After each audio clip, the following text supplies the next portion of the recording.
వీక్షకులందరికీ నమస్కారం.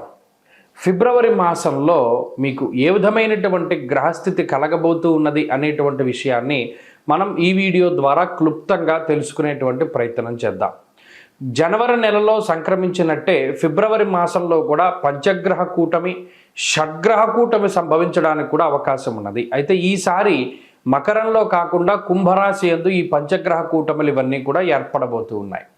అలాగే ఫిబ్రవరి మాసంలో ఉండేటువంటి గ్రహస్థితిని గనక మనం ఒక్కసారి గమనిస్తే మిథున రాశి యందు గురుడు సంచరిస్తూ ఉన్నారు. అలాగే సింహరాశి యందు కేతువు యొక్క సంక్రమణం జరుగుతూ ఉన్నది, కేతువు సంచరిస్తూ ఉన్నారు. అలాగే కుంభరాశి యందు రాహువు ఉన్నారు, మీనరాశి యందు శనైశ్వరుడు. ఈ 4 గ్రహాలు అలా స్థానంలో ఉన్నాయి. అయితే 13వ తారీఖు వరకు రవి యొక్క సంచారము మకర రాశి యందు ఉంటుంది. 13వ తారీఖు తదుపరి రవి యొక్క సంచారము కుంభరాశిలోకి వెళుతోంది. ఇది ఒక్క విషయాన్ని మనం పరిశీలన చేస్తే కుంభరాశిలో ఇప్పటికే రాహు యొక్క సంచారం ఉన్నది. ఈ 13వ తారీఖు దాటాక రవి కూడా కుంభరాశిలోకి ప్రవేశం చేయబోతూ ఉన్నారు. రవి రాహువులు కలిసి ఉండడం వల్ల అది పితృదోష కారకంగా మనం చెప్పుకోవచ్చును.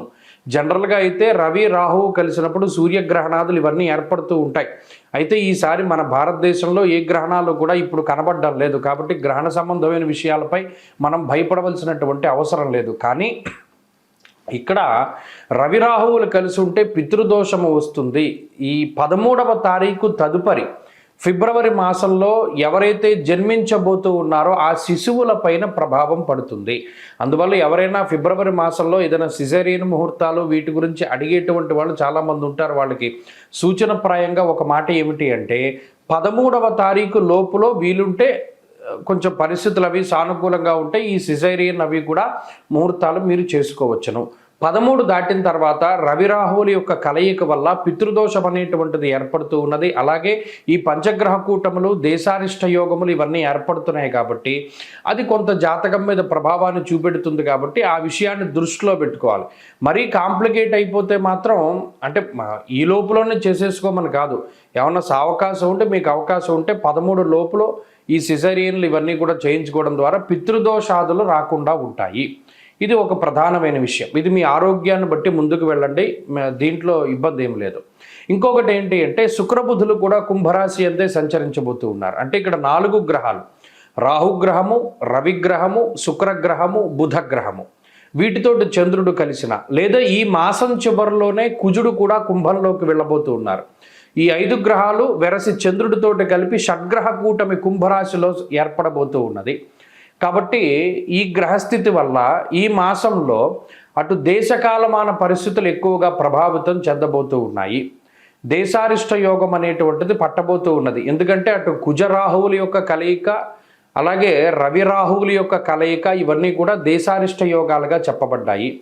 ఈ సందర్భాల్లో ఎక్కువగా అగ్ని ప్రమాదాన్ని సూచించేటువంటి విషయాలు, అలాగే వాయుతత్వ రాశి యందు ఈ గ్రహస్థితి ఏర్పడుతూ ఉన్నది. కాబట్టి అతి వేగంగా వీచేటువంటి గాలుల వల్ల కానీ లేదా గాలి ద్వారా స్ప్రెడ్ అయ్యేటువంటివి ఏమైనా ఉంటే గ్యాస్ ద్వారా వచ్చేటువంటి విపత్తులు లేదా అగ్ని సంబంధమైనటువంటి విపత్తులు, వాయు సంబంధమైనటువంటి విపత్తులు ఏర్పడడానికి అవకాశం ఉంటుంది. కాబట్టి ఈ మాసమందు చాలా జాగ్రత్తగా ఉండడం ఇది దేశారిష్ట యోగం కాబట్టి చెప్పదగినటువంటి సూచన. ఇక ఈ గ్రహస్థితి ద్వారా మీ రాశి ఫలితం ఏ విధంగా ఉందో మనం ఇప్పుడు తెలుసుకుందాం. మేషరాశి వారికి ఈ ఫిబ్రవరి మాసము అత్యద్భుతమైనటువంటి మాసంగానే మనం చెప్పుకోవచ్చును. కారణం ఏమిటి అంటే ఈ రాబోయేటువంటి పంచగ్రహ కూటమి మీకు లాభస్థానమందు ఏర్పడబోతూ ఉన్నది. 13వ తారీఖు తదుపరి లేదా అంతకు మునుపు కూడా ఉండేటువంటి గ్రహస్థితి పూర్తి స్థాయిలో మీకు అనుకూలిస్తుంది. కారణం ఏంటి అంటే దశమమందు రవి దిగ్బలయుక్తుడై ఉండడం, అలాగే ఒకవేళ 13వ తారీఖు దాటాక రవి మారిన రవి బుధ శుక్ర రాహుగ్రహాల చంద్రగ్రహాల యొక్క యుతి పూర్తి స్థాయిలో లాభస్థానమందు ఉండడం అనేటువంటిది చాలా యోగ్యమైనటువంటి స్థితి. ఎవరైనా ఏదైనా గ్రహస్థితి బాగా లేకపోతే సంకల్పం చెప్తారు, సమస్త గ్రహాణం శుభ ఏకాదశ స్థాన ఫలావాప్యర్థం అంటే ఏదైనా గ్రహ దోషాలు ఉంటే అవి తొలగిపోయి అవి ఏకాదశ స్థానమందు ఉండేటువంటి ఫలితం రావాలి అన్న సంకల్పం చెప్తారు.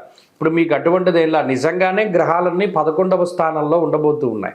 కాబట్టి ఫిబ్రవరి మాసము అత్యంత శుభపరమైనటువంటి మాసంగా చెప్పవచ్చును.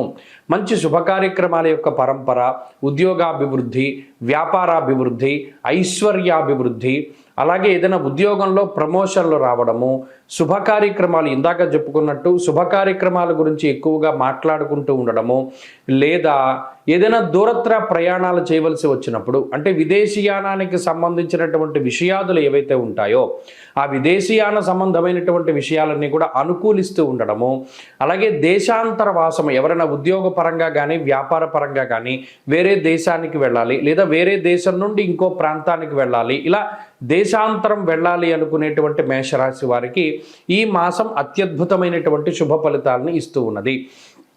ఆకస్మిక ధన ప్రాప్తి ఎక్కువగా అందరూ కోరుకునేటువంటి విషయం. ఆ ఆకస్మిక ధన ప్రాప్తికి అవకాశం ఉంటుంది. అలాగే అర్ధంచ స్వకులాచార గృహలాభ శుభోజనం అన్నారు. అంటే ఇంట్లో సందడి వాతావరణం ఉండడము, కుల ఆచారాలను పాటించేటువంటి విధానంలో మీరు ముందుకు వెళ్ళేటువంటి పరిస్థితులు ఉంటాయి. అంతేగాక ఆత్మస్థైర్యం చాలా ఎక్కువగా ఉంటుంది, మనోధైర్యం ఉంటుంది, దేన్నైనా సాధించగలం అనేటువంటి ఒక రకమైనటువంటి సెల్ఫ్ కాన్ఫిడెన్స్, సెల్ఫ్ మోటివేషన్ కూడా ఈ రాశి వారికి దొరుకుతూ ఉంటుంది. అలాగే ఉద్యోగపరమైన వ్యాపారపరమైన ఇందాక చెప్పుకున్నట్టు వాటికి సంబంధించినటువంటి ప్రతికూలతల్ని చాలా చక్కగా దాటగలుగుతారు. జీవిత భాగస్వామికి సంతానానికి సంబంధించినటువంటి ఇబ్బందికరమైనటువంటి విషయాల్ని అధిగమించగలుగుతారు. అలాగే మీరు అనుకున్నటువంటి వాటిని పూర్తి చేయగలుగుతారు. పలానా విద్యలో కానీ ఉద్యోగంలో కానీ కొత్తగా మనం ఇది చెయ్యాలి, ఇది చదవాలి, ఇది చెందాలి అనేటువంటివన్నీ కూడా సక్రమంగా ముందుకు సాగుతాయి.